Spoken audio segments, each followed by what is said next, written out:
你有没有想过，不同年龄阶段的真正财富到底是什么样的？今天我们要探讨的是，为什么中位净资产 （medium net worth） 比平均净资产 （average net worth） 更能反映真实的财富状况。尤其是在媒体标题动辄宣称要拥有超过400万美元才算富有的情况下，我们需要看清事实。在这支视频中，我们会按年龄分析净资产分布，并教你如何计算自己的净资产，以及如何设定合理的财务目标。无论你是20岁还是60岁，这些知识都将是你迈入财富积累的第一步。让我们开始吧。为什么你该更关注净资产而不是收入？答案很简单，净资产能让你看到财务的全貌，收入只是一个瞬间快照。比如你一年收入10万美金，但花了10万美金，你就没有什么资产积累。而净资产是你拥有的资产减去欠下的债务，是属于你现在完全拥有的资产，它才是真正反映你财务稳定性的指标。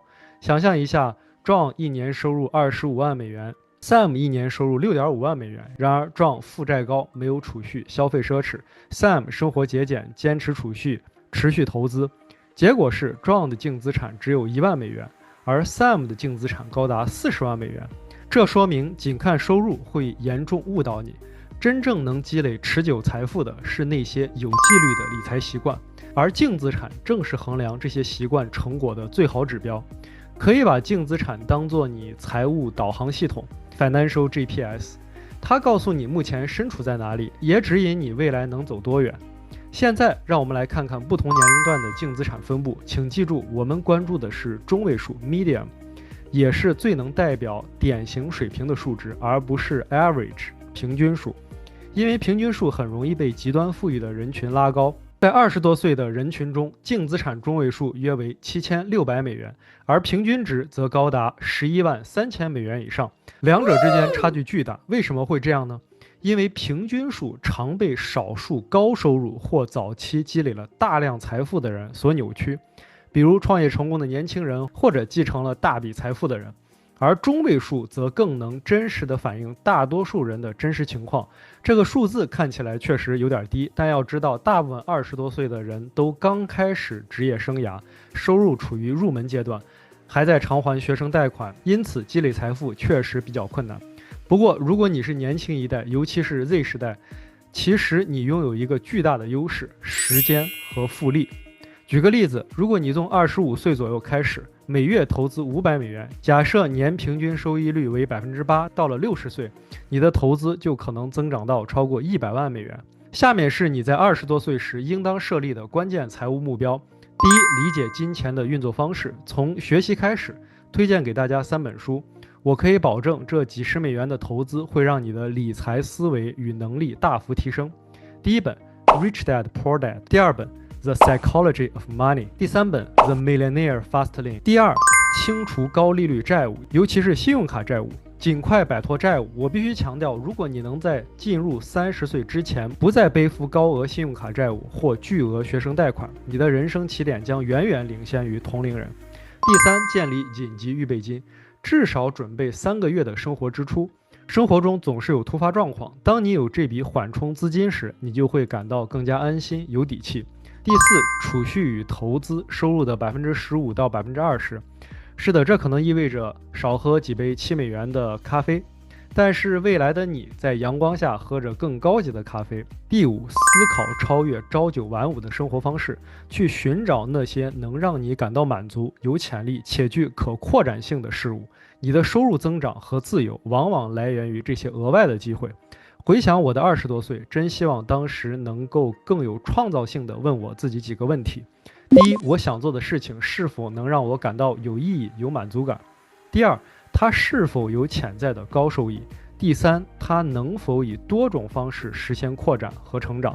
那时我主要走的是一条传统路线，读博士、做研究、进入公司工作，而不是更早的去思考副业、创业或者创造性的职业路径。事后回头来看，如果我能在20出头就能够开始有这种创造性的思考与探索，我的赚钱方式、人生方向以及我对影响力的理解可能都会完全不同。好了，进入30多岁的千禧一代，净资产中位数为35000美元，而平均值为超过30万美元。这之间的巨大差距依然说明了平均值被少数高净值人群拉高的事实。在这个阶段，家庭支出成为主要压力来源，养育孩子、买房、生活成本上升，这些都让储蓄变得额外困难，尤其是在当今高利息的房地产市场中。虽然时间的复利效应依然存在，但到了30多岁，你需要更有策略地运用它。举个例子，如果你每月投资500美元，也就是一年6000美元，假设年收益率为8%，30年后这笔钱大约会增长到68万美元。但如果你把月投资额提高到800美元，也就是一年9600美元，最终的金额会超过100万美元。也就是说，每月只多投入300美元，最终回报就能多出约40万美元。然而，现实是，统计数据显示，65%的人依然处于月光族的状态。这也是为什么持续储蓄和投资对于财务安全至关重要。下面是你在30多岁阶段的几个关键目标：第一，清除高利率的债务，然后能够释放出现金流用于积累财富。第二，完善紧急预备金。如果你现在已经有3个月的生活支出储备，那很好，但最终目标是，如果你是单身，储备3到6个月的生活费用；如果你有家庭或孩子，储备6到12个月，把它当做你的财务安全网。第三，持续投资你收入的15%到20%。此外，培养多元化的收入来源。也许一个人在失去自己唯一一份上班赚钱的工作后，才能真正体会到多元化的重要性。希望大家都能够提前意识到，多元化收入来源才是抵御风险的关键。根据美国国税局 IRS 的数据，平均每位百万富翁拥有7种不同的收入来源。除了本职工作和投资外，多增加一个收入来源就能够带来更高的财务安全感、灵活性，并加速财富增长的速度。接下来是 X 世代和年长的千禧一代。40多岁通常是人生中收入最高的阶段，在这个10年间，财富积累会显著加快，净资产中位数超过22万5千美元，而平均值达到70万美元以上，主要归功于职业生涯的收入高峰。根据美国劳工统计局的数据，45到54岁的人群的平均收入显著高于其他年龄段。截至2025年的第一季度，45到54岁这个年龄段的全职员工每周的收入中位数超过1300美元，比25到34岁员工高出约22%，并且是所有年龄段中收入最高的一组。家庭收入也呈现相似的趋势，在2022年，45到54岁家庭的年收入中位数达到超过10万美元，创下收入峰值。对于 X 世代和年长的千禧一代来说，这个10年是最大化收入、加速财富增长的关键时期，应当专注于提升收入来源，无论是通过升职、寻找更高薪的职业，还是扩大业务规模，这些举措都会对你的长期财富产生深远影响。时间的力量不容小觑。举个例子，如果你从40岁开始，每年都把一笔2万美元的加薪投入到投资中，假设年回报率为7%，到65岁时，这笔钱将增长到126万美元。但如果到50岁才开始同样的投资，最终到65岁只能积累大约50万美元，这可是高达76万美元的差距。记住，要避免生活膨胀 （lifestyle creep）。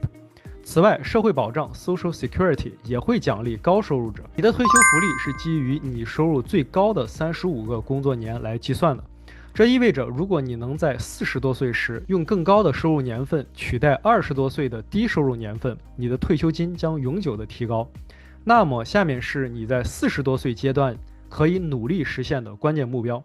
第一，计算你的退休目标数 （retirement number）， 确定你需要多少可投资资产，以支持每年提取4%的安全退休支出比例。第二，最大化退休投资，充分利用 401k 与 Roth IRA 的缴纳额度，并将投资分散在指数基金等多元资产上。如果你从23岁就开始持续投资与储蓄，此时的复利效应将进入到加速阶段，你的财富增长会越来越快。第三，积极偿还房贷，比如设定目标在50岁前实现无房贷 （mortgage free）， 这样进入退休阶段时，你的财务压力将大大减少。避免轻易动用你的房屋净值 （home equity）， 并在做出任何重大财务决策前谨慎权衡，同时要清除其他带利息的债务，包括汽车贷款和剩余的学生贷款，争取在50岁之前彻底摆脱这些负担。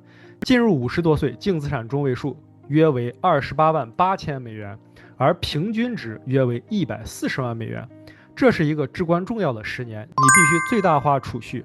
美国国税局 IRS 允许50岁以上的人额外进行缴纳 catch-up contribution。到2025年，你在 401k 退休账户中最高可存入31000美元。这一阶段对你的财务未来至关重要。距离退休年龄只剩大约10年，每一项财务决策的影响都将被放大。举个例子，数据显示，65至74岁的房主中，有38%仍在偿还房贷，而这一比例在1998年仅为29%。假设你在55岁提前还清每月1500美元的房贷，并将这笔钱用于投资，也就是1年18000美元。到70岁时，你可能会额外增加至少45万美元的资产。在50多岁这个阶段，你的首要任务如下：第一，最大化退休资金投入，充分利用 401k、Roth IRA、HSA 等工具。假如你在55岁额外投入1万美金，假设年回报率为 8%， 到65岁时，这笔钱可能增长到21000多美元。第二，清除房贷，争取在退休前彻底实现无债一身轻 （debt free）。第三，也就是最令人期待的一步，让你的经验变现。到了50多岁，你通常已经积累了丰富的人脉与专业技能，完全可以通过多种方式让经验转化为收入。举几个例子，比如1，担任顾问或企业董事；2，提供专业咨询服务；3，制作教育类的内容或者开设课程。别忘了，高成长型企业的创始人平均年龄是45岁，也就是说，你的人生阅历与职业网络在此时已经成为极具价值的资产。进入60多岁后，你的财务重点会从增长财富转为保护财富。在这个阶段，在美国，人们的平均净资产约为170万美元，中位数超过40万美元。不过，接下来要面对的是一个令人警醒的现实。在退休阶段，65岁的人平均需要大约16.5万美元来支付医疗相关的费用，而夫妻2人则应为大约30万美元做好准备。如果你能把社会保障金 （Social Security） 的领取时间推迟到70岁，你的退休金福利将在超过法定退休年龄后每年增加约 8%。那么，在60多岁的阶段，你的核心目标有哪些呢？1，确保稳定的收入来源。2，制定一个可持续的取款策略 （withdrawal strategy）。3，完善遗产计划 （estate planning）。4，审视长期护理 （long-term care） 的选项。5，对于退休计划进行压力测试 （stress test），确保能够应对通货膨胀。进入70多岁，净资产自然会下降，因为退休储蓄开始被用来支撑生活开销。此时净资产的中位数约为30万美元，而平均值约为160万美元。这也反映了财富差距在退休后依然存在。这种下降是正常的，因为退休者会从账户中取钱来支付生活费用、医疗支出，并享受自己的黄金岁月。关键是要有一个稳固的取款计划，确保你的退休储蓄能够持久。请记住，50多岁是用来最大化储蓄的阶段，60多岁是为了确保稳定收入来源，70多岁则是享受多年努力成果、安稳生活的阶段。那么，准备好找出你的财富数字了吗？其实很简单，资产减去负债。根据嘉信理财 Charles Schwab 2024年现代财富调查，在美国，人们认为感到富有所需要的净资产平均为250万美元，但在旧金山湾区，人们认为至少要有440万美元才算富有，这几乎是全美标准的2倍。了解你自己的数字非常重要，能让我们自己知道离目标还有多远。第一步是要收集你的数据，包括资产总额与负债总额。第二步，把这些数据输入到比如 Excel 表格中。第三步，设定基准目标，可以参考 Fidelity 富达的收入倍数储蓄建议，它根据年龄提供了储蓄目标。比如30岁储蓄相当于年薪的1倍，40岁储蓄年薪的3倍，67岁储蓄年薪的10倍。接着要定期审视与调整，如果债务增长速度快于资产，就要收紧预算；如果收入与资产提升，就要增加投资比例。不断追踪、调整、重复执行，你就会看到自己的净资产逐步攀升，直到达到你心目中的富有的定义。理解并追踪净资产是财务积累的基础，这不仅仅是为了达到某个神奇的数字，而是为了打造一个更富足、更安全的未来。朋友们，如果你看到这里，非常感谢你的观看。如果你觉得这支视频对你有帮助，请点赞、订阅频道，获取更多的理财策略与实用建议。同样也欢迎在评论区告诉我，在理财之路上你最大的难题是什么？我们下次再见。